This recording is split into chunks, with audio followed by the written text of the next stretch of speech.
Hey YouTubers, it's Charlie. Hopefully you all enjoyed your finale pie. These are going to be my Season 7 predictions. Just careful for spoilers if you haven't seen the season yet. I'll also address what's going on this summer too. There is new stuff happening this summer. They did a couple clear things to foreshadow big events, like a big war between Daenerys and Cersei, but I just tried to look at it from different regions, like, stuff that's going on up in the north, stuff that's going on in the Crown Lands, and stuff that's going on in the south. So that's kind of how I divided these up. So starting up in the north, of course I'm expecting more Little Bear just being amazing. The actress herself is actually probably going to be a little bit older, but if you remember how much Bran changed physically just because of how much older the actor got year to year, I think if they can make you forget how much older Bran looks this season than he has in previous seasons, then they can do the same thing for the Little Bear. So expecting more really awesome moments like call to action like this. She's just a really strong leader, and it's also really funny because she's this little 10-year-old girl with a bunch of old men. So mass respect for the Little Bear.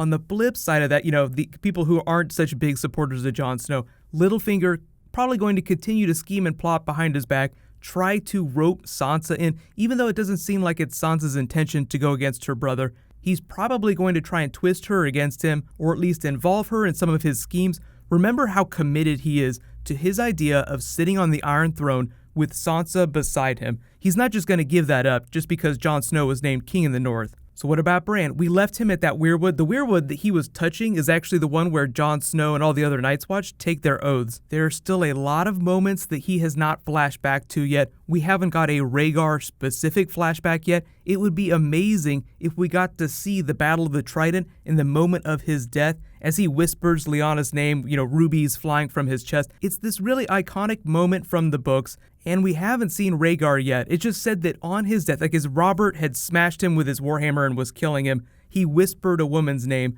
but we never learned that name. Now we know he was probably whispering Lyanna's name. And if you're wondering what Lyanna was whispering to Ned, she was just whispering Jon's name. The reason they did that, the reason they made it hard to hear, is because they wanted to tell you that visually with the transition. Like you could kind of make out, protect him, Ned, Robert will kill him. So she's talking about the, protect the baby. So there were a lot of people that were confused and like, hey, maybe Jon Snow has a different name. Maybe it's like Aegon, or maybe he has a Targaryen name. No, I think that the name that Lyanna initially gave him was Jon, and so that's what Ned called him. I don't think that Ned gave him a different name other than Snow. Like Ned named him Snow as his bastard, and that was the lie. But I don't think that they were lying about his name being Jon. There were a lot of people that were wondering that as part of tradition, maybe they would have given him a name from the Targaryen family tree or something from the Stark family tree. Like Brandon is a common name in the Stark family. There were many different Brandons, like Brandon the Builder. So just a lot of people were wondering if maybe Lyanna had done the same thing and given him a family name from the Starks, or maybe he had a Targaryen name. But at the end of the day, I still think that his true name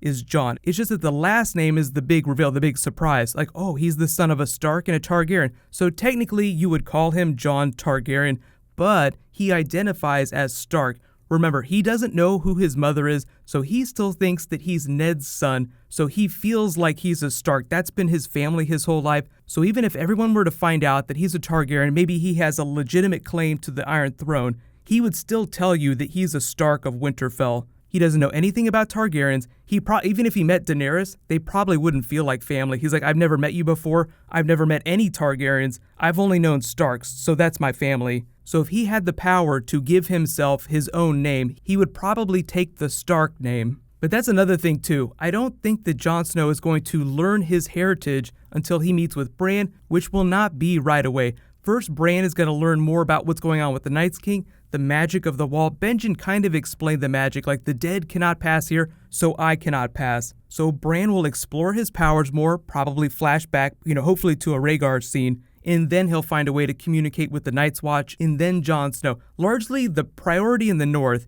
is rallying to prepare for the Night King. Jon probably isn't going to be too worried about what's going on in the south because physically the north is so far away from what's going on. Like they just made it through the Battle of the Bastards. Everyone swore fealty to the king in the north. So Jon Snow is now like, okay, great, you're listening to me. We have this big problem north of the wall. Let's get ready for this.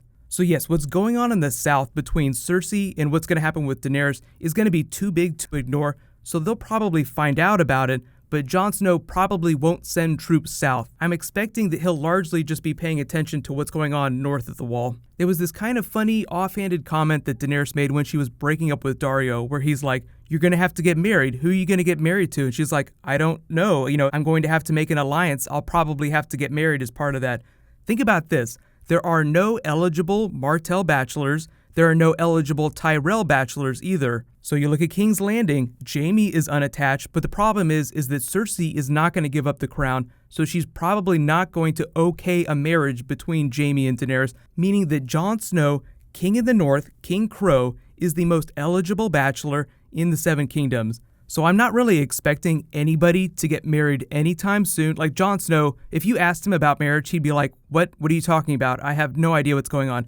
Daenerys isn't in a rush to get married either. Cersei is definitely never getting married again. If there's any alliances that are forged with marriages, I'm not expecting that to happen till season 8. So those are the only circumstances where I see Jon Snow ending up with Daenerys. Form an alliance in season 8, but this is mostly a season 7 video. So the takeaway for season 7 is that no one is probably going to get married.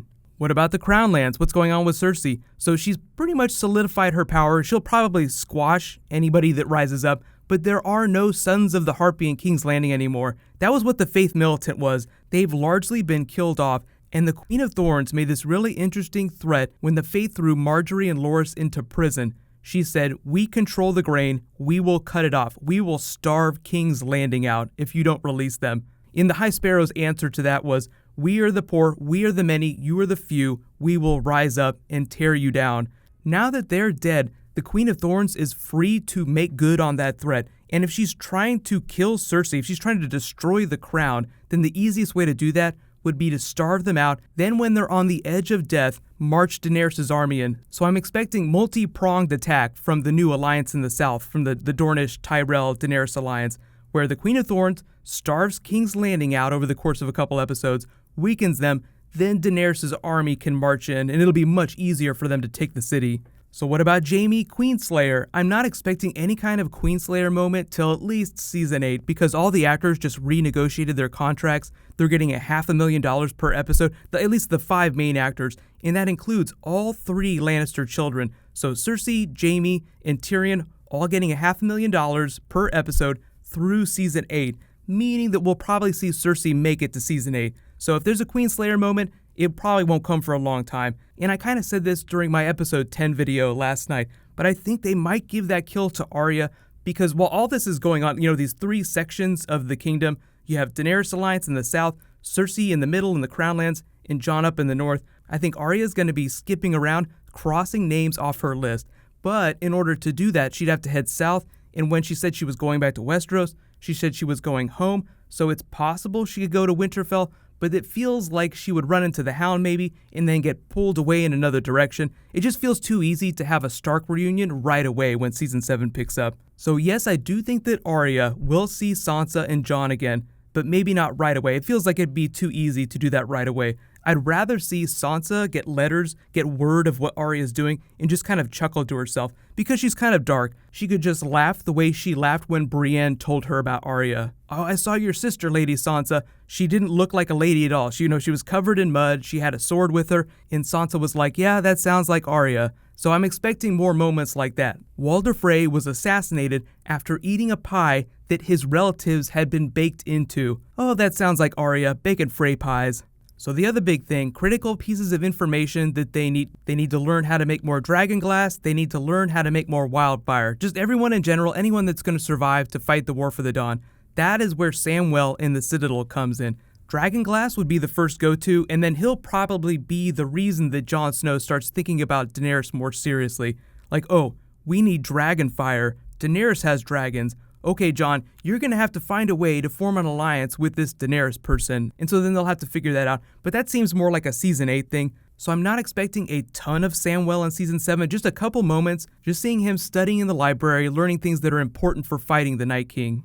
And finally, what about the episode count? So I feel like everybody has heard that they're going to do a shortened run, but the actual episode count hasn't been confirmed yet. What it sounds like is going to happen is there'll be 7 episodes in season 7. They'll be a little bit longer than normal episodes, so the actual runtime of the season will be a little bit less, but you won't be missing out on as much content as you think. Like each episode itself will be much longer. and then the final season might only end up being 6 episodes, but again, they'd be much longer episodes, so they'd be spending as much money as they do on each season. It's just that they'll be cramming all that into a fewer number of episodes. So nothing is confirmed yet. Like, their big priority right now is getting the actors to sign all their contracts. Once they do that, they'll figure the season out, figure the budget out, all that stuff, and then I'll do a video explaining what's going to happen. HBO is usually really good about announcing details like that. Like, there'll be X number of episodes, we're going to premiere around this time of the year. The premiere date can fluctuate depending on stuff that happens throughout the year, so hopefully they'll do that when they come to Comic-Con. They haven't announced the Comic-Con panel officially yet, but I think they'll come back. Hopefully they will bring the little bear. It would be amazing to see her march out on stage and do like a Loki-style call to action where she just does like this King in the North speech and then introduces Jon Snow. Then all the other actors come out.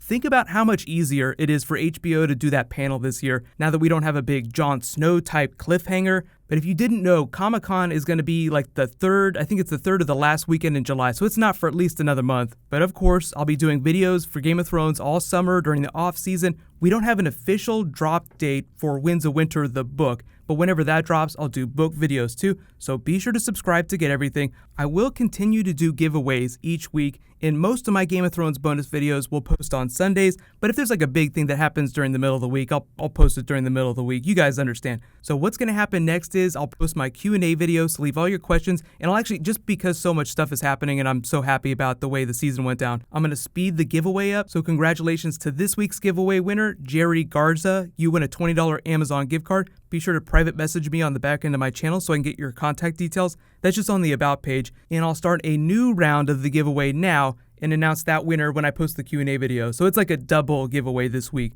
So all you have to do to enter that is just be a subscriber, leave a comment on this video. You guys know the drill. So Q&A coming later this week, and let me know what kind of bonus videos you guys want in the off season. So get hyped. It's going to be a really good summer. So while you guys enjoy your pie this summer, you can click here for my finale video from last night, and you can click here to learn a little bit more about why it was such a big deal that Jon Snow's parentage be secret. So thank you so much for watching, everybody. Let's high five. I'll see you guys tonight.